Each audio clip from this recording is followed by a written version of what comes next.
Bonjour et bienvenue. Dans cette session, nous vous proposons de découvrir comment et pourquoi les marchés financiers globalisés et dérégulés rendent plus difficile l'accès au développement pour le Sud.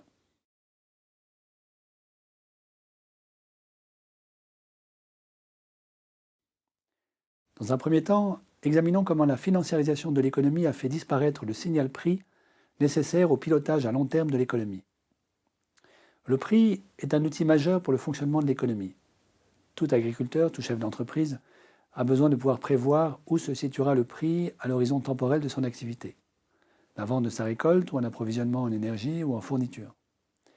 Or, depuis les années 2000, le prix des matières premières n'est plus déterminé majoritairement par l'ajustement entre l'offre et la demande sur des marchés réels, mais il est déterminé principalement par les marchés financiers. En effet, depuis les années 1980, les marchés financiers ont développé un nouveau type de produits qu'on appelle des produits dérivés. Initialement, ces produits ne concernaient que les devises, qui ont commencé à fluctuer entre elles à partir de la rupture de la convertibilité hors du dollar et de l'abandon des taux de change fixes en 1971. Ensuite, les produits dérivés se sont étendus des devises aux obligations, puis aux matières premières.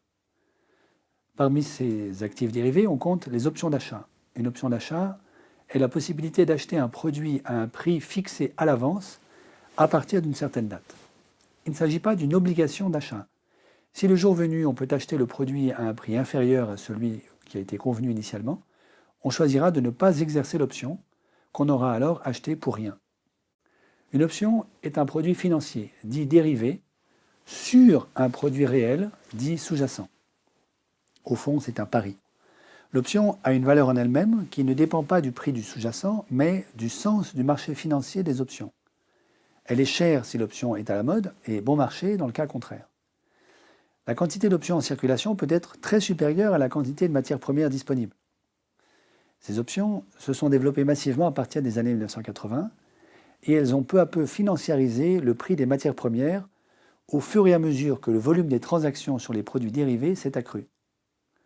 Selon l'orientation du marché des options, un prix futur apparaît pour le sous-jacent, déterminé davantage par l'offre et la demande sur le marché des options que par l'offre et la demande pour le produit lui-même. De nouveaux acteurs sont alors apparus sur les marchés de matières premières qui n'étaient pas ou pas seulement des producteurs, mais aussi des acteurs sur les marchés financiers de produits dérivés. L'ouverture des marchés de capitaux a permis à ces groupes d'intégrer des filières de production dans de nombreux pays et ainsi d'avoir une influence parfois mondiale sur les cours grâce à leur activité financière. Pour les matières premières agricoles, on peut citer par exemple les groupes Cargill, Bunge, ADM et Louis Dreyfus comme acteurs majeurs sur les marchés mondiaux. Pour le pétrole et le gaz, Glencore, Trafigura, Vitol, Gunvor. Ces deux évolutions, la financiarisation et la constitution de groupes mondiaux à la fois producteurs et parieurs sur les cours, a créé une forte volatilité du prix des matières premières, notamment agricoles et énergétiques. Cette volatilité est un problème majeur pour les pays du Sud qui dépendent fortement des exportations de produits de base. Les fortes variations des prix empêchent les exportateurs de ces pays de prévoir et donc d'investir et de se développer. Et elle les rend fragiles en tant qu'emprunteurs. Les variations aléatoires des prix des marchés internationaux sont souvent répercutées sur les producteurs locaux, entraînant alors une instabilité qui est préjudiciable pour les économies peu manufacturières. Les exemples récents de pays du Sud profondément déstabilisés par les variations des cours sont nombreux. On peut citer par exemple pour le pétrole, le Venezuela, le Brésil, le Mexique, mais aussi pour le sucre, l'Égypte ou encore le riz en Inde. L'épargne du Sud est drainée vers les pays du Nord, privant les économies domestiques de ressources en capital. La financiarisation rapide de l'économie mondiale au cours des 30 dernières années a été rendue possible par une libéralisation quasi générale des mouvements de capitaux. Qu'il s'agisse des flux commerciaux de court terme ou des investissements à long terme, les frontières sont désormais très largement ouvertes pour les flux de capitaux. Et on observe qu'une grande partie de l'épargne des pays du Sud ne s'investit pas localement. Elle est convertie en devises fortes et placée sur les marchés financiers du Nord. Le phénomène s'est accéléré récemment avec un flux net d'épargne sortant des pays émergents de 735 milliards de dollars en 2015 qu'il faut comparer à seulement 111 milliards de dollars en 2014. Certains pays sont connus pour investir en une grande partie de leurs capitaux à l'extérieur, alors que leurs économies domestiques ont des besoins de développement urgents. On peut citer par exemple la Russie, qui exporterait environ 80 milliards de dollars par an, correspondant essentiellement aux produits des recettes de la vente de gaz et de pétrole. On peut citer également le Brésil ou la Turquie. Par ailleurs, les paradis fiscaux attirent l'épargne des individus fortunés en dehors de leur pays et servent souvent d'abri au profit des entreprises multinationales. L'ONG Oxfam a ainsi calculé que le continent africain a perdu en 2015 14 milliards de dollars de recettes fiscales. Ce montant suffirait à scolariser l'ensemble du continent. Les conséquences globales des sorties de capitaux pour les pays du Sud sont importantes. Pression à la baisse sur leurs devises, limitation des possibilités d'endettement du pays en devises locales, ralentissement du développement d'un système de collecte et de gestion de l'épargne dans le pays, difficulté à faire face aux investissements nécessaires à la transition écologique, réduction de l'assiette fiscale des États et donc affaiblissement de la puissance souveraine. La délocalisation de l'épargne domestique est à la fois une conséquence du non-développement et un frein au développement. La transition écologique nécessite que les épargnes domestiques soient largement relocalisées. Pour ce faire, un contrôle plus strict du système financier du Nord sur les paradis fiscaux, par lesquels l'épargne du Sud transite trop souvent, et sur l'origine géographique des capitaux logés dans les institutions financières du Nord, seraient d'excellents outils. Leur mise en place se heurte cependant à une idéologie dominante qui a favorisé la libre circulation des capitaux et l'ouverture de leur marché depuis 3 décennies.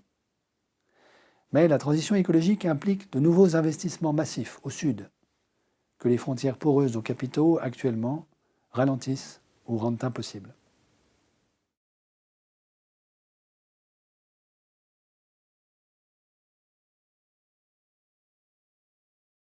À la suite du consensus de Washington, prôné par les institutions monétaires internationales dans les années 1980, de nombreux pays du Sud ont ouvert leurs frontières aux investissements directs et se sont endettés en devises étrangères au-delà du soutenable. La dette des pays émergents d'Amérique latine, le Mexique, le Brésil, l'Argentine principalement, est ainsi passée dans les années 1975-1985 de 125 milliards de dollars à plus de 800 milliards de dollars. Entre 1980 et 2010, on a assisté à 4 grandes vagues de crises bancaires et monétaires qui ont fortement affecté les pays du Sud. On peut citer la Thaïlande, la Malaisie, l'Indonésie, le Mexique, le Brésil, l'Argentine et la Russie.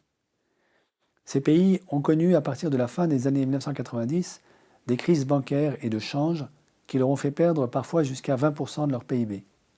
Un effet globalement bien plus fort que celui de la crise de 1929 sur les États-Unis. Le cours du peso mexicain, par exemple, a chuté de 50% entre 1994 et 1995. Le baht thaïlandais, le ringgit malais, la roupie indonésienne et le won sud-coréen ont chuté de 50 à 70% en 1997. Le rouble russe a perdu, lui, 50% de sa valeur en 1998.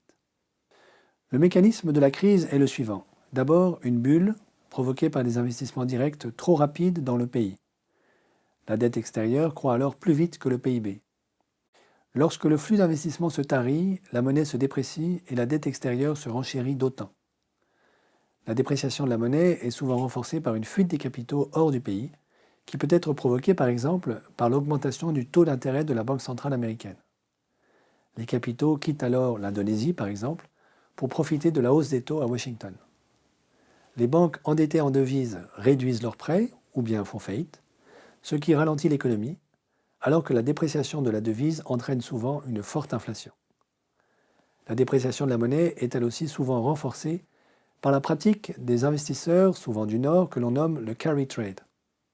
Lorsqu'une devise chute, les taux d'intérêt augmentent. Les taux d'intérêt étant actuellement très bas au Nord, il est tentant d'acheter une devise sous pression au Sud, de profiter de son taux d'intérêt élevé et de revendre avant la prochaine dévaluation. Ce type d'opération d'arbitrage qui mélange taux de change et taux d'intérêt se fait à court terme le plus souvent, et les sorties de capitaux sont supérieures aux entrées, à la hauteur du taux d'intérêt, augmentant la pression sur la devise.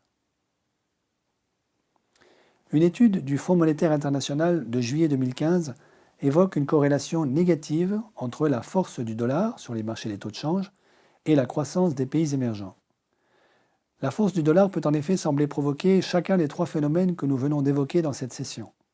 Des acteurs mondiaux et puissants, une épargne du Sud aspirée par le Nord et des devises du Sud faibles et vulnérables. En réalité, ce n'est pas tant la force du dollar elle-même qui est en cause, mais l'ouverture et la dérégulation des marchés de capitaux. Pour que la transition écologique réussisse, il sera indispensable de protéger les marchés intérieurs des pays du Sud par des régulations plus strictes que celles que nous avons connues pendant les 30 dernières années.